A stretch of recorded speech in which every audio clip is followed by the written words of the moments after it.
Everyone, स्वागत है आपका एस आर नर्सिंग लेक्चर पे। और आज अपन इस वीडियो में डिस्कस करने वाले हैं सिजोफ्रीनिया के बारे में, जो कि एक मेंटल हेल्थ नर्सिंग का बहुत ही इंपॉर्टेंट टॉपिक है। और रेगुलर जो है इसमें क्वेश्चन जो है बनते रहते हैं कंपटीशन एग्ज़ाम में भी और यूनिवर्सिटी एग्ज़ाम में भी। तो अपन कोशिश करेंगे कि इस सिजोफ्रीनिया को दो लेक्चर में अपन उसको कवर करेंगे। एक में अपन बात करेंगे इसके डेफिनेशन, कॉजेस और क्लिनिकल फीचर्स की, और एक दूसरी वीडियो में अपन बात करेंगे इसके टाइप्स एंड मैनेजमेंट की। ठीक है, टाइप्स और मैनेजमेंट इंपॉर्टेंट है, क्लिनिकल फीचर से भी क्या है क्वेश्चन आते रहते हैं। सबसे इंपॉर्टेंट टॉपिक्स है ये अपना मेंटल हेल्थ नर्सिंग का। सबसे पहले बात करते हैं कि सिजोफ्रीनिया जो वर्ड है ये किसके अंदर आता है। तो सबसे पहले अपन को पता होना चाहिए कि ये किस तरह का डिसऑर्डर है। ये एक साइकेट्रिक डिसऑर्डर है, या फिर अपन क्या कह सकते हैं, ये कैसा डिसऑर्डर है, फंक्शनल साइकोसिस। फंक्शनल साइकोसिस, ठीक है, या फिर अपन क्या कह सकते हैं ये फंक्शनल साइकेट्रिक डिसऑर्डर है या फंक्शनल साइकोसिस है। फंक्शनल साइकोसिस के अंदर एक्चुअली में दो डिसऑर्डर आते हैं। एक डिसऑर्डर आता है सिजोफ्रीनिया, ठीक है, सिजोफ्रेनिया, और एक में आता है मूड डिसऑर्डर्स। मूड डिसऑर्डर अपन ने पहले डिस्कस कर रखा है प्रीवियस लेक्चर में, जिसके अंदर आता है मेनिया और डिप्रेशन। ठीक है, इसका मतलब ये हुआ कि जो सिजोफ्रीनिया और मूड डिसऑर्डर होते हैं ये कैसे होते हैं, फंक्शनल साइकोटिक डिसऑर्डर होते हैं, या फिर अपन कह सकते हैं फंक्शनल साइकोसिस में आते हैं। अपन ने मूड डिसऑर्डर पहले जो है कवर कर रखा है। आज अपन बात करने वाले हैं सिजोफ्रीनिया के बारे में। ठीक है, और सिजोफ्रीनिया का एक इम्पोर्टेंट क्वेश्चन जो है आ रखा है कि जो सिजोफ्रीनिया है इसे अपन और क्या कहते हैं, इसे अपन कहते हैं नॉन अफेक्टिव साइकोसिस। क्या कहते हैं, नॉन अफेक्टिव साइकोसिस। ठीक है, इसे अपन नॉन अफेक्टिव साइकोसिस भी कहते हैं। बात करते हैं सबसे पहले कि ये वर्ड सिजोफ्रीनिया का वर्ड किसने जो है कोइन किया था। तो जो सिजोफ्रीनिया वर्ड है ये दिया था आप यूजेन ब्लूलर ने। ठीक है, यूजेन ब्लूलर ने 1908 में इसको जो है वर्ड कोइन किया था सिजोफ्रीनिया। ये सिजोफ्रीनिया जो वर्ड है कहाँ से डिराइव किया गया है, ये ग्रीक ओरिजिन का वर्ड है, ग्रीक ओरिजिन। ठीक है, ये क्वेश्चन भी आते रहते हैं। जैसे कि अभी हाल ही में क्वेश्चन आया था एम्स दिल्ली में कि सिजोफ्रीनिया जो है उस वर्ड का मीनिंग क्या होता है। तो सिजोफ्रेनिया इसको अपन स्प्लिट करते हैं दो पार्ट में। एक होता है सिजो, एक होता है फ्रेन। फ्रेन का मतलब होता है माइंड। फ्रेन का क्या मतलब होता है, माइंड। फ्रेन का मतलब होता है माइंड, और सीजो का मतलब होता है स्प्लिट। मतलब इस डिजीज़ में क्या होता है कि जो आपका माइंड है वो क्या हो जाता है, स्प्लिट हो जाता है। ठीक है, मीन जैसे आपका ये माइंड है ये क्या हो जाता है, स्प्लिट हो जाता है। ठीक है, ये अपन समझ सकते हैं, ये क्वेश्चन आया हुआ है दिल्ली एम्स में। ठीक है, तो बेसिक्स से क्वेश्चन आते हैं, ज़्यादा इसमें अपन जो है डीप में नहीं जाएंगे। तो अपन ने बात कर ली कि ये जो है फंक्शनल साइकेट्रिक डिसऑर्डर होता है। यूजेन ब्लूलर ने 1908 में इसको दिया था, ग्रीक ओरिजिन का वर्ड है, और इसका मतलब क्या होता है, स्प्लिट माइंड। बात करते हैं इसके डेफिनेशन की कि ये, हाँ एक चीज़ और, यूजेन ब्लूलर जो होते हैं वो कहाँ से किस ये थे, स्विस साइकेट्रिस्ट। ठीक है, और इन्होंने आगे चल के क्लिनिकल फीचर भी इंपॉर्टेंट दिए हैं, जैसे कि प्राइमरी सेकेंडरी सिम्टम है, पॉजिटिव और नेगेटिव सिम्टम है। बात करते हैं सबसे पहले डेफिनेशन की कि सिजोफ्रीनिया होता क्या है। तो देखिए, सिजोफ्रीनिया जो वर्ड है इसका मतलब क्या होता है, इसके अंदर क्या होता है कि आपका बिहेवियर, अफेक्ट और थिंकिंग, इसमें क्या होता है, डिस्टर्बेंस देखने को मिलता है। क्या होता है, बिहेवियर, अफेक्ट और थिंकिंग, इन तीनों चीज़ों के अंदर क्या होता है, पर्सन के डिस्टर्बेंस देखने को मिलता है। उसे अपन ये कहते हैं, सिजोफ्रीनिया। और ये किसने दिया था, अमेरिकन साइकेट्रिक्स के अकॉर्डिंग ये जो है डेफिनेशन होती है। इतना कोई पूछता नहीं, बट अपन को पता होना चाहिए। इसका जो निमोनिक्स अपन को याद रखना है, बैट, बिहेवियर, अफेक्ट और थिंकिंग क्या होती है, इसके अंदर डिस्टर्ब होती है। अब बात करते हैं अफेक्ट और मूड, इन दो चीज़ों में क्या डिफरेंस होता है। तो हमें पता है कि जो मूड है और अफेक्ट है, ठीक है, इसके अलावा एक होता है इमोशन, एक होता है फीलिंग। इन चार अलग चीज़ें होती हैं, उसको अपन समझते हैं। ठीक है, पहले अपन बात करते हैं मूड की। ठीक है, सबसे पहले बात करते हैं मूड वर्सेस अफेक्ट। तो कुछ टाइम के लिए, शॉर्ट टर्म, थोड़ा जूम कर लेते हैं, शॉर्ट टर्म इमोशन जो होते हैं उन्हें तो अपन क्या कहते हैं, अफेक्ट कहते हैं, ठीक है। और जो मूड होता है वो क्या होता है, लॉन्ग टर्म इमोशंस, ठीक है। अब बात करते हैं कि इमोशंस क्या होते हैं। इमोशंस का मतलब होता है कि emotions and feeling, feeling versus emotion, ये भी एक बेसिक सी टर्म है जो अपन को पता होनी चाहिए।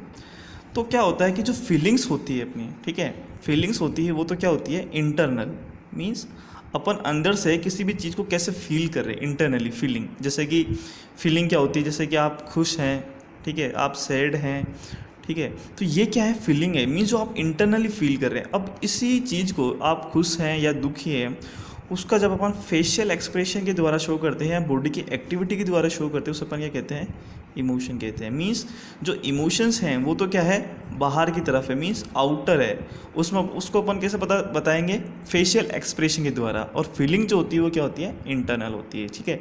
जैसे आप बहुत ज़्यादा खुश हैं, मीन्स हैप्पी हैं, तो ये बाहर किसी से होगा, आपके फेशियल एक्सप्रेशन से होगा या आपकी एक्टिविटी से होगा, वो तो होते हैं इमोशंस। तो अपना मेन यहाँ पे है कि ये अफेक्ट का डिसऑर्डर होता है, मतलब इसमें क्या होता है, शॉर्ट टर्म इमोशंस होते हैं। शॉर्ट टर्म इमोशन जैसे कि आप जो है, जैसे अगर अपन नॉर्मल पर्सन की बात करें तो उसमें अगर अपन अफेक्ट समझे, जैसे कि कोई अभी भी जो है 12th के रिजल्ट हैं, उसके 80% बने हैं, तो वो क्या होगा, 2 या 3 दिन या कुछ टाइम के लिए क्या रहेगा, खुश रहेगा। वो इमोशन जो होते हैं शॉर्ट टाइम के लिए, वो क्या होता है, अफेक्ट होता है। मूड का मतलब क्या होता है कि जैसे आप गवर्नमेंट जॉब लग गई या फिर बिजनेस बहुत अच्छा चल रहा है, तो ये क्या है, लंबे समय तक आपका क्या रहने वाला है, इमोशन रहने वाला है, तो वो क्या कहलाता है, मूड कहलाता है। तो ये होता है मूड, अफेक्ट, फीलिंग और इमोशन। सिजोफ्रेनिया में क्या होता है कि जो आपका बिहेवियर है, आपका जो अफेक्ट है और आपकी जो थिंकिंग है वो क्या होती है, डिस्टर्ब हो जाती है। बिहेवियर को अपन ने पहले ही समझ रखा है, अभी आगे वो समझेंगे कि जैसे कोग्निटिव वगैरह जो होते हैं वो उनको बिहेवियर में अपन इंक्लूड करते हैं। ये था अपना डेफिनेशन की बात। अब अपन बात करते हैं कि ऐसा क्या होता है कि जिसकी वजह से सिजोफ्रेनिया अपन को देखने को मिलता है। अपन आप बात करने वाले हैं कोजेस की। तो यहाँ पे क्या होता है कि सिजोफ्रेनिया जनरली इसका जो मोस्ट कॉमन कोज होता है, अगर अपन बात करें इसके मोस्ट कॉमन कोज की, तो मोस्ट कॉमन कोज होता है जेनेटिक या हेरिडिटी, मीन्स जो जेनेटिक फैक्टर होता है, जेनेटिक फैक्टर, ये क्या होता है, इसका मोस्ट कॉमन कोज होता है। जेनेटिक फैक्टर के बाद में अगर अपन से पूछे तो अपन क्या कह सकते हैं, ड्रग एब्यूज़। अगर कोई पर्सन जो है वो किसी पर्टिकुलर ड्रग को बहुत ज़्यादा अब्यूज़ करने लग गया है, ठीक है, तो वहाँ पे भी सिजोफ्रेनिया अपन को देखने को मिलता है, ठीक है। तो मोस्ट कॉमन कोज हो गया genetic factor, first priority, second priority होगी ड्रग एब्यूज़। इसके अलावा एक क्वेश्चन आता है कि सिजोफ्रेनिया के अंदर कौन सा न्यूरोट्रांसमीटर जो है वो एबनॉर्मल होता है। तो अपन को यहाँ पता होना चाहिए कि जो डोपामीन होता है, डोपामीन जो न्यूरोट्रांसमीटर है, डोपामीन न्यूरोट्रांसमीटर जो है वो क्या हो जाता है, इंक्रीज हो जाता है एबनॉर्मली, ठीक है। तो ये हमें पता होना चाहिए कि डोपामिन न्यूरोट्रांसमीटर इंक्रीज होता है तो क्या होती है, सिजोफ्रेनिया होता है। अगर मैं बात करूँ कि डोपामिन डिक्रीज हो जाता है तो कौन सी डिजीज़ होती है, पार्किंसोनिज्म, पार्किंसोनिज्म डिजीज़ देखने को मिलती है अगर क्या होता है, डोपामिन का लेवल डिक्रीज होता है, ठीक है। ये तो बात थी कोज की। अब इसके अलावा और क्या कारण हो सकते हैं उसके बारे में अपन बात कर लेते हैं, ठीक है। ये तो हो गया अपना डोपामिन न्यूरोट्रांसमीटर के बारे में बात करी। इसके अलावा और क्या कोज होता है, जैसे कम एज के अंदर अपन जैसे साइकोसोशल फैक्टर की अगर बात करें तो कम उम्र के अंदर मदर की कमी, मीन्स मैटरनल डेप्रिवेशन कहें, या अपन क्या कह सकते हैं कि जो मदर है, ठीक है, मदर है उनकी डेथ हो जाना। तो जो बच्चा है उसको अगर अपनी मदर जो होता है, क्योंकि सबसे फर्स्ट पर्सन जो बच्चे को कुछ सिखाता है या जो लव करता है वो कौन होती है, मदर। अगर उसकी डेथ हो जाती है तो बच्चे में क्या है, सिजोफ्रेनिया होने के चांस होते हैं या अदर साइकेट्रिक डिसऑर्डर होने जैसे कि डिप्रेशन वगैरह उसके चांस बढ़ जाते हैं, ठीक है। तो एक ये सारे रिस्क फैक्टर में अपन समझ सकते हैं। इसके अलावा क्या हो सकता है, इसके अलावा पर्सन जो है बहुत ज़्यादा स्ट्रेस में अगर हो, स्ट्रेस का मतलब क्या होता है कि कोई भी चीज़ आपने जो डिसाइड की वो आप पूरी नहीं कर पा रहे हैं या फिर आप अपने पोटेंशियल से ज़्यादा काम कर रहे हैं, तो वहाँ पे आपके क्या होता है, स्ट्रेस बढ़ जाता है, या फिर आप अपने कंफर्टेबल जोन जो है उसको निकल जाते हैं उससे बाहर, तो उसमें क्या होता है, स्ट्रेस हो जाता है। अगर ये स्ट्रेस कुछ टाइम के नहीं, अगर ये लंबे समय तक परसिस्ट करता है, अगर लॉन्ग टाइम तक परसिस्ट करता है तो वहाँ पे जो है सिजोफ्रेनिया होने के चांस बढ़ जाते हैं। या फिर जो है फैमिली प्रॉब्लम बहुत ज़्यादा हो या फिर कले जो है फैमिली की वो बहुत ज़्यादा हो, तो वहाँ पे भी ये चीज़ देखने को मिल सकती है, ठीक है। इसके अलावा ज़्यादातर ये किस में देखने को मिलता है, जिनका IQ लेवल क्या होता है, कम होता है, IQ लेवल जिनका लो होता है, या फिर जो जिनका सोशो इकोनॉमिक स्टेटस कम होता है। लो सोशियो इकोनॉमिक स्टेटस, इकोनॉमिक मतलब जो पुअर फैमिली से बिलोंग करते हैं, सोसाइटी मतलब जो मतलब जैसे बहुत ज़्यादा पॉवर्टी में रह रहे हैं, तो वहाँ पे ये होने के चांस जो है बढ़ जाते हैं। एक कोज और होता है, वो होता है लव फेलियर। ठीक है, तो लव फेलियर भी एक कोज हो सकता है, या अपन कह सकते हैं रिस्क फैक्टर हो सकता है सिजोफ्रीनिया में। तो यहाँ पे जो अपन को याद रखना है, सबसे पहला काम याद रखना है कि जो मोस्ट कॉमन कोज होता है वो होता है जेनेटिक फैक्टर। सेकंड नंबर पर आता है ड्रग एब्यूज़। इसके अलावा न्यूरोट्रांसमीटर कौन सा ज़्यादा हो जाता है, डोपामिन। कम होता है तो पार्किंसन डिजीज़ होती है। इसके अलावा बाकी क्या है, रिस्क फैक्टर हैं जो ज़्यादा इंपॉर्टेंट नहीं है। तो ये अपन ने बात कर ली इसके कोजेस की। अब अपन बात करते हैं थर्ड वन अपन बात किसी करेंगे, क्लिनिकल फीचर्स की, क्लिनिकल मैनिफेस्टेशंस। अब क्या होता है, जैसे कि जिन्होंने सिजोफ्रीनिया वर्ड दिया था यूजेन ब्लूलर ने, ठीक है, तो इन्होंने क्या कह दिया, इन्होंने जो है फंडामेंटल सिम्टम्स दिए, मीन्स बताए, प्राइमरी सिम्टम के बारे में अपन को समझाया। क्या समझाया कि सिम्टम्स जो होते हैं वो प्राइमरी और सेकेंडरी दो के अंदर उन्होंने उसको क्लासिफाई किया। प्राइमरी सिम्टम भी होते हैं, सेकेंडरी सिम्टम भी होते हैं। अब जो प्राइमरी सिम्टम है इसे अपन चीफ सिम्टम भी कहते हैं, चीफ सिम्टम, और इन्हीं को अपन फंडामेंटल सिम्टम भी कहते हैं, फंडामेंटल सिम्टम। तो ये क्वेश्चंस भी आ रखे हैं कि जो ये सिम्टम्स दिए हैं, जैसे primary symptom, secondary symptom, positive symptom, negative symptom, ये किसने दिया है, तो ये दिया था ब्लूलर ने। फिर आते हैं कि first rank symptom of schizophrenia किसने दिया, तो वो दिया था सीडर ने। तो ये अलग अलग क्वेश्चन है जो कि पुटअप होते रहते हैं। अपन बात करेंगे वन बाय वन। पहले बात करेंगे प्राइमरी सिम्टम, फिर सेकेंडरी सिम्टम, उसके बाद अपन बात करेंगे पॉजिटिव सिम्टम और नेगेटिव सिम्टम की। तो सबसे पहले बात करते हैं primary symptom, chief symptom, fundamental symptom क्या होते हैं। तो आप इसको याद रख सकते हैं कि जो प्राइमरी सिम्टम होते हैं उसको दिया था 4A से अपन को प्राइमरी सिम्टम याद रखना है। अब बात करते हैं एक एक। सबसे पहला आता है ए होता है autism, A for autism, A for ambivalence, A for affect inappropriate,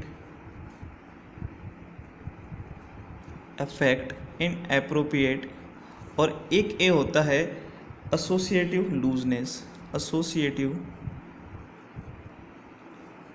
looseness. ठीक है, तो ये क्या है, 4 हैं, आपको अच्छे से मेमोराइज कर लेना है। 4A means autism, ambivalence, affect inappropriate, associative looseness. अब बात करते हैं सबसे पहले ऑटिज्म क्या होता है। देखिए, ऑटिज्म के अंदर क्या होता है कि जो पर्सन है या जो भी पर्सन है, क्लाइंट है, उसका रियलिटी से जो लिंक है वो शुरू से ही क्या होता है, कम रहता है। ठीक है, वो अपने अंदर ही क्या रहता है, मीन्स जो सोसाइटी में कम्युनिकेट नहीं कर सकता है। ठीक है, पहली बात तो ये कि सोसाइटी में वो कम्युनिकेट नहीं कर पाता, या फिर अपन उसको समझ सकते हैं एंटी सोशल, मीन जो सोसाइटी के अगेंस्ट पर्सनैलिटी होती है उसको अपन ये कह सकते हैं ऑटिज्म कह सकते हैं। मीन्स ऐसा पर्सन सोसाइटी में कम्युनिकेट नहीं कर पाता, अपने IPR नहीं स्टेब्लिश कर पाता है, उसे अपन कहते हैं ऑटिज्म। तो ये सिजोफ्रेनिया में अपन को देखने को मिलता है। दूसरे नंबर पर आता है एम्बिवेलेंस। एम्बिवेलेंस का मतलब होता है कि किसी सिंगल पर्सन है, कोई भी सिंगल पर्सन हो, मेल हो या फीमेल हो, उसके लिए जो है एक टाइम पे 2 फीलिंग होना, मीन्स 2 अपोजिट फीलिंग का होना। अब 2 अपोजिट फीलिंग मतलब लव भी होना और हेट भी होना, मतलब प्यार भी होना और नफरत भी होना। किसी एक पर्टिकुलर टाइम पे किसी पर्टिकुलर एक पर्सन के लिए 2 अपोजिट फीलिंग का होना क्या कहलाता है, एम्बिवेलेंस। अगर आप साइकेट्रिक हॉस्पिटल या साइकेट्रिक वार्ड में काम करते हैं तो वहाँ पर अगर आपको पर्सन मिलता है सिजोफ्रेनिया का, तो वो जैसे कोई फीमेल मिलती है तो अपने हस्बैंड को जो है वो प्यार भी करेगी और नफरत करेगी। दोनों स्टेटमेंट जो है आप जब उससे बात करेंगे तो वो आपको बताएगी। ठीक है, तो ये दोनों ही चीज़ में देखने को मिलती है, ये कॉमन चीज़ होती है जो अपन को देखने को मिलती है सिजोफ्रेनिया पेशेंट के अंदर। ठीक है, तो एम्बिवेलेंस का मतलब क्या होता है कि किसी सिंगल पर्टिकुलर टाइम में किसी पर्टिकुलर सिंगल पर्सन के लिए 2 अपोजिट फीलिंग का होना क्या कहलाता है, एम्बिवेलेंस कहलाता है। बात करते हैं थर्ड अफेक्ट इनएप्रोप्रिएट।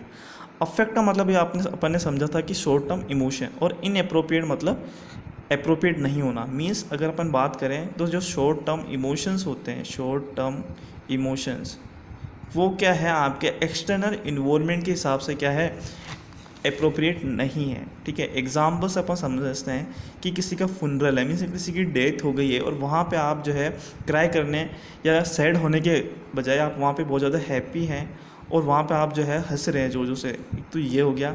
या फिर जहाँ मैरिज है, जहाँ आपको जो है इंजॉय करना चाहिए और वहाँ पे आप जो है रो रहे हैं, तो ये क्या है, ये जहाँ पे भी अपन जाते हैं ये क्या शॉर्ट टर्म इमोशन है और वो क्या है अप्रोप्रिएट नहीं है according to the environment. Means अपन क्या सकते हैं कि जो शॉर्ट टर्म इमोशंस हैं वो not appropriate according to environment. Means जो इन्वायरमेंट है उसके अकॉर्डिंग क्या है आपके इमोशन अप्रोप्रिएट नहीं है। जैसे फनरल में आप हंस रहे हैं और मैरिज में आप रो रहे हैं, ठीक है, ये होता है क्या अफेक्ट इन अप्रोप्रिएट। अब एक टर्म आती है एसोसिएटिव लूजनेस। क्या आती है? Associative looseness. अब अपन समझते हैं कि एसोसिएटिव लूजनेस क्या होते हैं। एक्चुअली में इसको समझने से पहले अपन समझते हैं flight of ideas. Flight of ideas, flight of ideas का मतलब क्या होता है? फ्लाइट ऑफ आइडियाज़ का मतलब होता है जनरली, सिंपल सा क्वेश्चन डायरेक्ट आएगा वन लाइनर क्वेश्चन में कि फ्लाइट ऑफ आइडियाज़ किसका क्लिनिकल फीचर है। तो ये किसका फीचर होता है? Mania patient. जो मेनिक पेशेंट होते हैं उनमें फ्लाइट ऑफ आइडियाज़ प्रेजेंट होते हैं। फ्लाइट ऑफ आइडियाज़ का मतलब क्या होता है? देखिए फ्लाइट ऑफ आइडियाज़ का मतलब होता है कि जिसके अंदर पर्सन जो है किसी एक टॉपिक पे बात कर रहा है फिर दूसरे टॉपिक पे बात कर रहा है, बट दोनों के बीच में क्या होता है? लिंक प्रेजेंट होता है। ये चीज़ आप याद रखें कि फर्स्ट टॉपिक और दूसरे टॉपिक के बीच में क्या है? लिंक प्रेजेंट है। मीन्स जैसे आप पॉलिटिक्स की बात कर रहे हैं तो आप किसी सीएम की बात करेंगे और फिर आप किसी पीएम की बात करेंगे। मीन्स दोनों पॉलिटिकली क्या है? कनेक्ट है। जैसे आप एजुकेशन की बात करेंगे तो आप पहले साइंस की बात कर रहे हैं और साइंस में फिर आप जो है बीएससी नर्सिंग की बात कर रहे हैं, तो ये अपने आप में क्या है? कनेक्टेड है। मीन्स यहाँ पे तो क्या होगा? लिंक प्रेजेंट होगा किसके अंदर? फ्लाइट ऑफ आइडियाज़ में, जो कि मेनिया में होता है। बट अपन बात कर रहे हैं एसोसिएटिव लूजनेस की। तो जो क्या एसोसिएटिव लूजनेस होता है उसके अंदर क्या होता है कि फ्लाइट ऑफ आइडियाज़ क्या होता है? प्रेजेंट होता है, बट उसमें क्या होता है? दोनों ही टॉपिक के बीच में किसी प्रकार का लिंक जो है नहीं होता है। मीन्स लिंक जो होता है वो क्या होता है? एब्सेंट होता है। अगर आप सिंपल टर्म में समझें इसको तो अपन एग्जांपल ले लें कि आप पहले जो है किसी पॉलिटिक्स की बात कर रहे हैं, ठीक है, और पॉलिटिक्स की बात करते करते आप रॉकेट साइंस की बात करने लग जाएं, ठीक है, तो रॉकेट साइंस और पॉलिटिक्स का क्या है? आपस में कोई लिंक नहीं होता है। ये कहलाता है लूजनिंग ऑफ एसोसिएशन या एसोसिएटिव लूजनेस, जो कि किस में प्रेजेंट होता है? सिजोफ्रेनिया में प्रेजेंट होता है। ये डायरेक्ट क्वेश्चन पूछा हुआ है कि फ्लाइट ऑफ आइडियाज़ जो होता है किस में प्रेजेंट होता है? मेनली फ्लाइट ऑफ आइडियाज़ होता है मेनिया के पेशेंट में और एसोसिएटिव लूजनेस होता है सिजोफ्रेनिया के अंदर। ये अपन ने बात करी फॉर ए साइन जिसको ऑटिज्म, एम्बिवेलेंस, अफेक्ट इनएप्रोप्रिएट और एसोसिएटिव लूजनेस में देखा जाता है, ठीक है। ये हो गया अपने प्राइमरी सिम्टम कंप्लीट। अब बात करते हैं अपन सेकेंडरी सिम्टम्स की। तो सेकेंडरी सिम्टम्स क्या होते हैं? इसके अंदर क्या होता है कि ये भी यूजन ब्लूलर ने ही दिए थे। इसमें क्या होता है कि आपके जो बाकी डिसऑर्डर होते हैं, जैसे कि अपन बात करें तो इसमें क्या क्या प्रेजेंट होता है? इसमें प्रेजेंट होता है जैसे डिसऑर्डर ऑफ थिंकिंग, मैं डिसऑर्डर लिखता हूँ, उसके बाद में जैसे थिंकिंग के डिसऑर्डर है। थिंकिंग क्या है? मतलब थिंकिंग से रिलेटेड जो भी डिसऑर्डर होते हैं, जैसे कि क्या हो सकता है?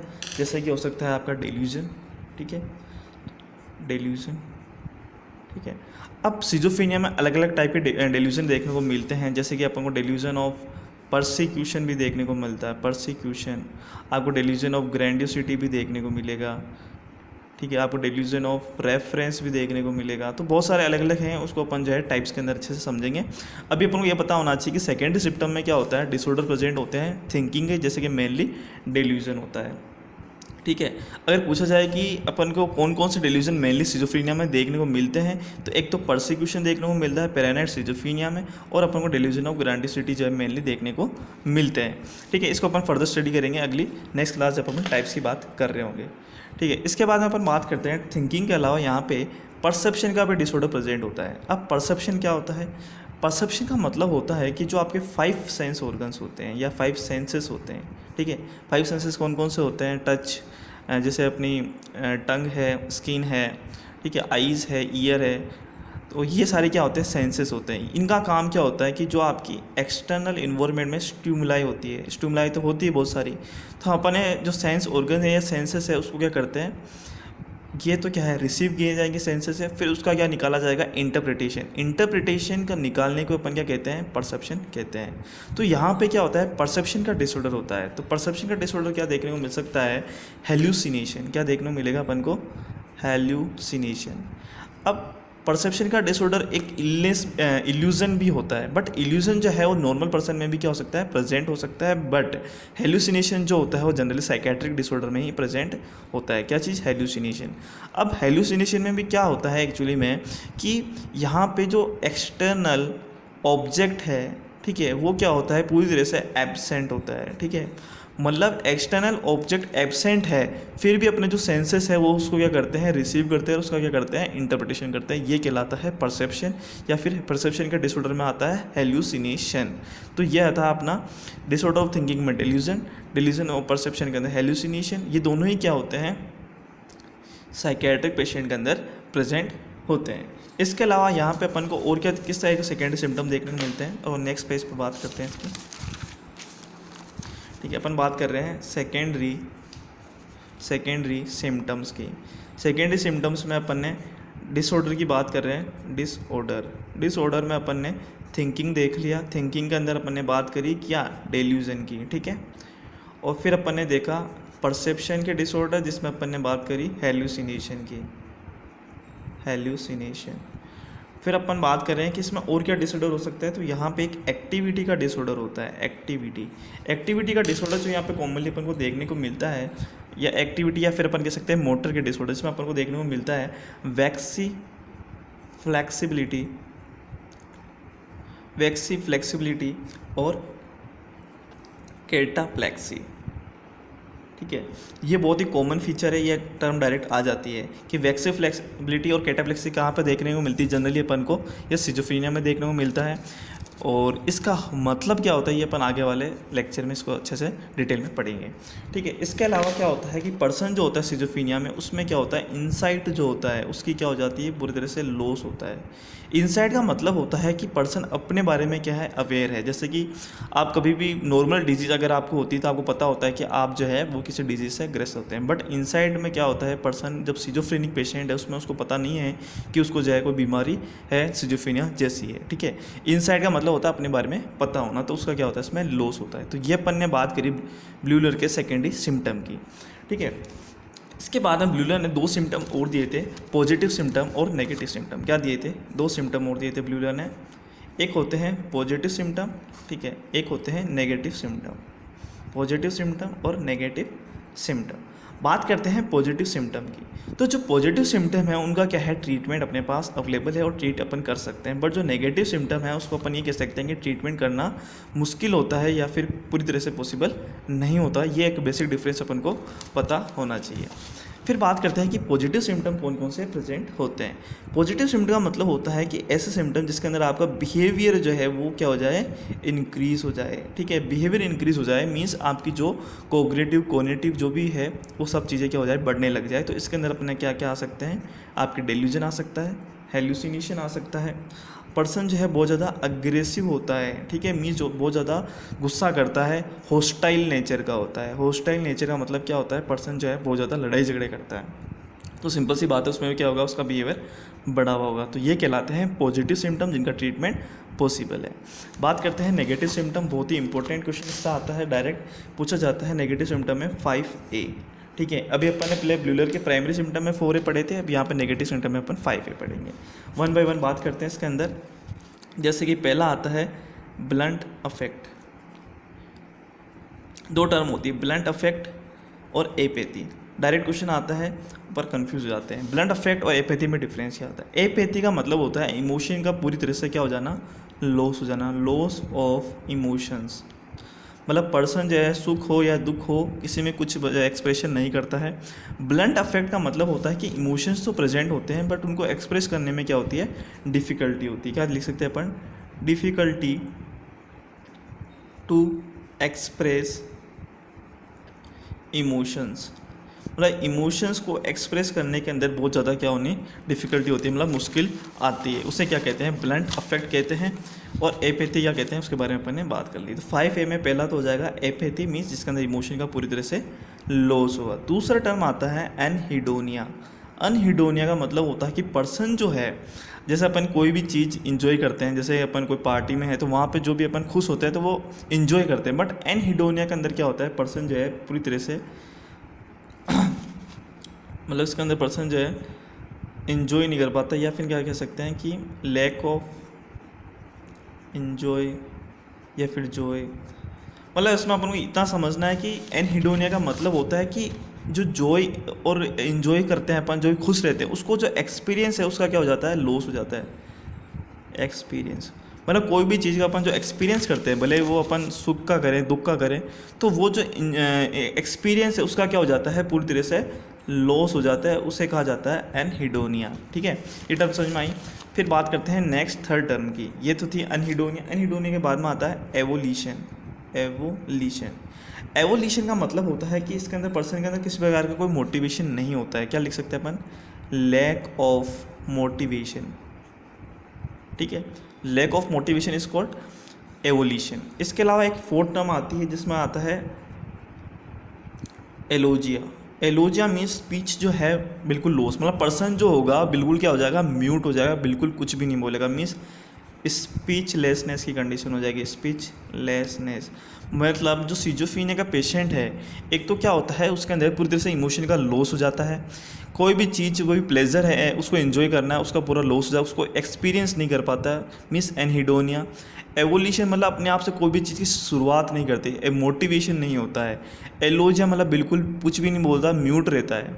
फिफ्थ कंडीशन आती है attentional impairment. Attentional impairment attentional impairment का मतलब होता है कि जिसके अंदर पर्सन जो है आसानी से क्या हो जाता है, डिस्ट्रैक्ट हो जाता है। मीन्स जैसे अभी खाना खा रहा है और एकदम से स्टिमुलाई उसको मिल गई, कुछ आवाज़ आ गई तो वो उसकी तरफ खाना छोड़ के उसकी तरफ चला जाएगा, तो ये क्या कहलाती है, अटेंशनल इम्पेयरमेंट। तो ये 5 है भी बहुत इंपॉर्टेंट होते हैं जो अपन से पूछे जाते हैं, नेगेटिव सिम्टम है जिसको ट्रीट करना थोड़ा मुश्किल होता है। ठीक है, तो ये अपन ने बात कर ली प्राइमरी सिम्टम की, सेकेंडरी सिम्टम की। अब अपन एक सिम्टम बात करते हैं जो स्नीडर ने दिए थे, उसके बाद में अपन थोड़े से पॉइंट करके अपन क्लिनिकल फीचर को कंप्लीट करते हैं। बात करते हैं स्नीडर फर्स्ट रैंक सिम्टम की। किसकी बात करेंगे अपन, Schneider first rank symptom of schizophrenia. Direct question पूछा गया है, क्या पूछा गया है कि सिजोफ्रेनिया के फर्स्ट रैंक सिम्टम जो है किस साइंटिस्ट के द्वारा दिया गया है, तो उसका आंसर क्या है, स्नीडर के द्वारा दिए गए हैं। बात करते हैं फर्स्ट रैंक सिम्टम और सेकंड रैंक सिम्टम में क्या डिफरेंस है। तो जो फर्स्ट रैंक सिम्टम्स होते हैं उनमें क्या क्या देखने को मिलेंगे उसके बारे में अपन बात कर लेते हैं। तो इसमें क्या होता है, पर्सन को सबसे पहले देखने को मिलता है, या फिर फर्स्ट पॉइंट देखते हैं इसमें, थॉट इको।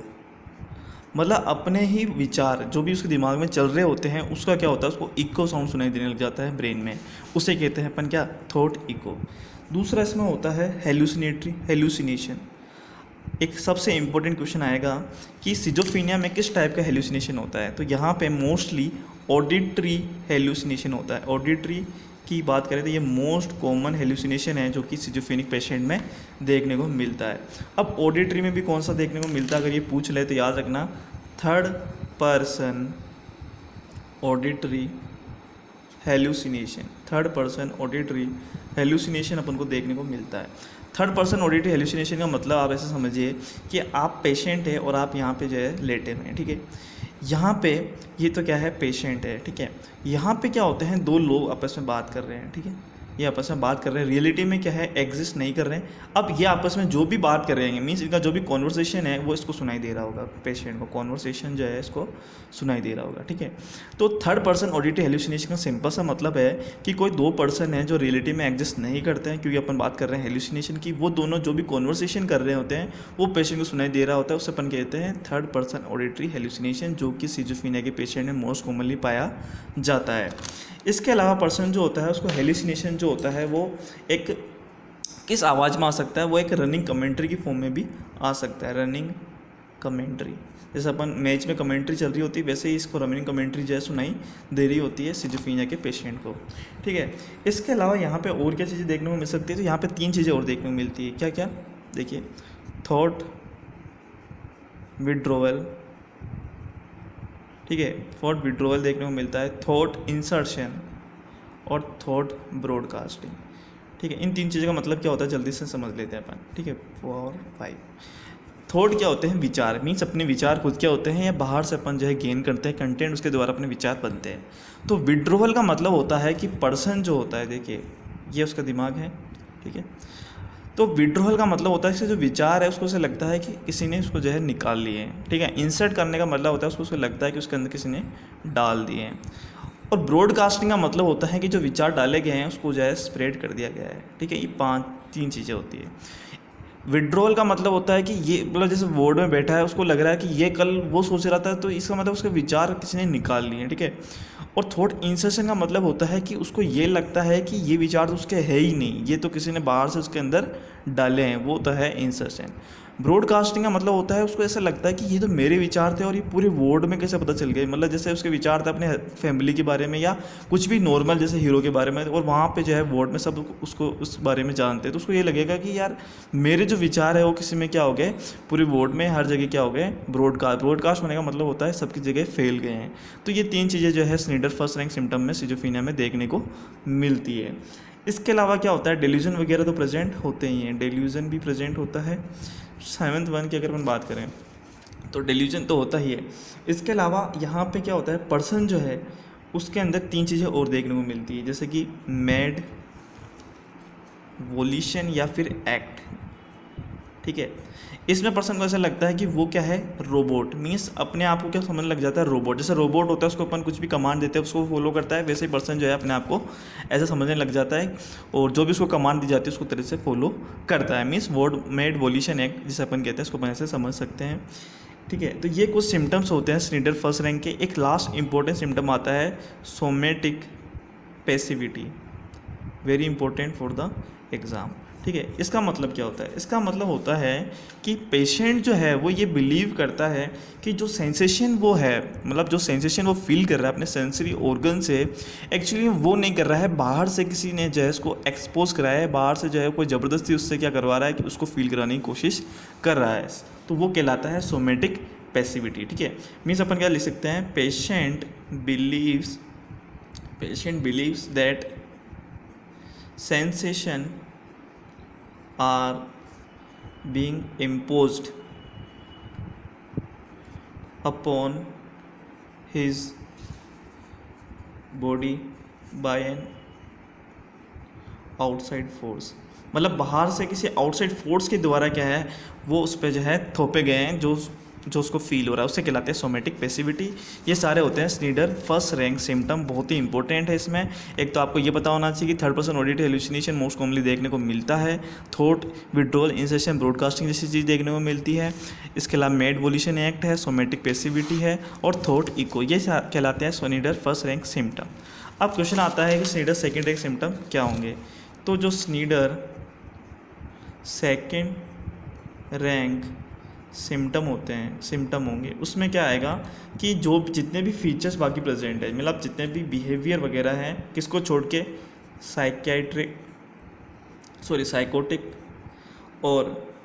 साइकोटिक फीचर को छोड़कर, साइकोटिक फीचर्स। ठीक है, मतलब जो साइकोटिक फीचर्स को छोड़कर बाकी जितने भी क्लिनिकल फीचर प्रेजेंट होंगे या फिर जितने भी बिहेवियर होगा उसको अपन क्या कहेंगे, स्नीडर सेकेंड रैंक सिम्टम अपन कहेंगे। उसके अंदर क्या क्या हो सकता है उसके बारे में अपन बात कर लेते हैं। जैसे कि क्या हो सकता है, thought and speech related disorder होते हैं। क्या है, thought and speech related disorder. अब इसमें क्या क्या होगा, देखिए इसमें क्या क्या हो सकता है। सबसे पहले ऑटिस्टिक थिंकिंग होती है, जो अपन ने 4A के अंदर पढ़ लिया। ठीक है, ऑटिस्टिक थिंकिंग होती है। दूसरा होता है इसके अंदर लूजनिंग ऑफ एसोसिएशन। ठीक है, लूजनिंग ऑफ एसोसिएशन जो कि अपन ने पढ़ लिया है। तीसरा होता है इसके अंदर थॉट ब्लॉकिंग। ये टर्म मैं आपको समझा देता हूँ कि थॉट ब्लॉकिंग होता क्या है। थॉट ब्लॉकिंग के अंदर क्या होता है कि पर्सन जो होता है, जैसे अपन को कोई विचार आते हैं, ठीक है, तो सबसे पहले अपन क्या करते हैं, उसमें कंटेंट डालते हैं, फिर वो विचार बनते हैं और फिर धीरे धीरे प्रोग्रेस होते हैं। तो यहाँ पे क्या होता है कि पर्सन जो है वो कुछ बोल रहा होता है, ठीक है, कुछ भी बोल रहा होता है और अचानक से क्या होता है, बोलना बंद हो जाता है। ठीक है, बिल्कुल ब्लॉक हो जाता है, बिल्कुल विचार आने बंद हो जाते हैं। उसको क्या कहते हैं, थॉट ब्लॉकिंग, जो कि जनरली सिजोफ्रेनिया में देखने को मिलते हैं। 4th वन आता है नियोलॉजिज्म का मतलब होता है कि इसके अंदर पेशेंट जो है वो अपने खुद के शब्द क्या करता है, कॉइन ऑन वर्ड्स, मतलब खुद के ही शब्द क्या करता है, कॉइन करता है, जिसका मतलब वो सिर्फ खुद ही जानता है, उसके अलावा कोई नहीं जानता। उसे कहते हैं नियोलॉजिज्म, जो कि जनरली सिजोफ्रेनिया में देखने को मिलता है। एक थॉट ब्लॉकिंग जिसको मैंने अभी समझा दिया। दोनों ही इंपॉर्टेंट टर्म है। अगर ये सिजोफ्रेनिया से लिंक नहीं भी होता है तो भी डायरेक्ट पूछ लिया जाता है कि नियोलॉजिज्म क्या होता है। नियोलॉजिज्म का मतलब होता है कि साइकेट्रिक पेशेंट खुद से अपने नए वर्ड बनाता है, जिसका मतलब वो खुद ही जानता है। इसके अलावा 2 चीज़ें और होगी, poverty of speech. Poverty of speech का मतलब होता है कि इसके अंदर पर्सन के, पॉवर्टी का मतलब क्या होती है, गरीबी। स्पीच मतलब क्या होता है, अपन बोलते हैं। पॉवर्टी ऑफ स्पीच का मतलब होता है कि इसके अंदर जो स्पीच का प्रोडक्शन होगा वो क्या हो जाएगा, कम हो जाएगा। अपन क्या कह सकते हैं, स्पीच प्रोडक्शन डिक्रीज, ठीक है। इसके अलावा आता है पॉवर्टी ऑफ आइडिएशन, दोनों में बहुत ही लिटिल डिफरेंस है, इसलिए अपन ने इस वर्ड को यहाँ पे यूज़ किया है, दोनों इंपॉर्टेंट है। पॉवर्टी ऑफ स्पीच का मतलब होता है कि स्पीच का प्रोडक्शन कम है। पॉवर्टी ऑफ स्पीच का मतलब होता है कि यहाँ पे स्पीच का प्रोडक्शन एकदम नॉर्मल है, कोई दिक्कत नहीं, बट इन्फॉर्मेशन जो कन्वे करते हैं उसमें क्या होता है, गड़बड़ी है। मीन्स अपन क्या कह सकते हैं, बट कन्वे लिटल इन्फॉर्मेशन, मतलब जो इन्फॉर्मेशन वो कन्वे कर रहा है वो क्या है, बहुत ही कम है, उसे अपन क्या कहते हैं, पॉवर्टी ऑफ आइडिएशन। तो ये दोनों में बेसिक डिफरेंस ये अपन को पता होना चाहिए। इसके अलावा देखिए और क्या क्या हो सकता है, इसके अलावा आपके हो सकता है इकोलेलिया, ये वर्ड भी बहुत इंपॉर्टेंट है। जनरल अगर अपन सब वर्ड्स पढ़ते हैं साइकेट्रिक में तो वहाँ पे ये बहुत आता है कि इकोलेलिया क्या होता है। तो इकोलेलिया का मतलब क्या होता है कि जैसे कि दो टर्म होती है, इकोलेलिया, इकोप्रेक्स। इकोलेलिया का वर्ड का मतलब आप आसानी से समझिए कि ये पेशेंट है और यहाँ पे आपका डॉक्टर आया, ठीक है। डॉक्टर आपसे जो है कुछ भी सवालात करेगा पेशेंट से, तो वो जो भी बोलता है ना उसको वापस रिपीट करता है, ठीक है, जो जैसे अपन कहते हैं ना नकल करना। तो इकोलेलिया में क्या होता है, पर्सन जो भी डॉक्टर बोलेगा वही पेशेंट क्या करेगा, उसको वापस रिपीट कर देता है। जैसे डॉक्टर ने बोला कि आपने खाना खाया, तो वो बोलेगा आपने खाना खाया, तो ये क्या है, इकोलेलिया, इसे कहते हैं इकोलेलिया। इसके अलावा एक टर्म और होती है प्रिजर्वेशन, प्रिजर्वेशन। एक होती है वर्बिजिरेशन, वर्बिजिरेशन। सारी टर्म्स जो है अपन यहाँ पे अच्छे से समझ लेंगे। अगर वीडियो आपको तेज़ लग रही है तो थोड़ा स्लो आप कर सकते हैं, ठीक है। प्रिजर्वेशन का मतलब क्या होता है कि एक ही आंसर पर टिके रहना, ठीक है। अगर आपने बोल दिया कि पीएम कौन है, नरेंद्र मोदी, फिर आप कुछ भी पूछ लीजिए उसका आंसर क्या आएगा, नरेंद्र मोदी, उससे क्या कहते हैं, प्रिजर्वेशन। तो प्रिजर्वेशन का मतलब होता है किसी पर्टिकुलर एक चीज़ पे क्या करना, स्थायी रहना, कि उसके दिमाग में चल गया कि कुछ भी पूछा जाएगा उसके बाद में वो उसी का जवाब देगा, ठीक है, उसे क्या कहते हैं अपन, प्रिजर्वेशन।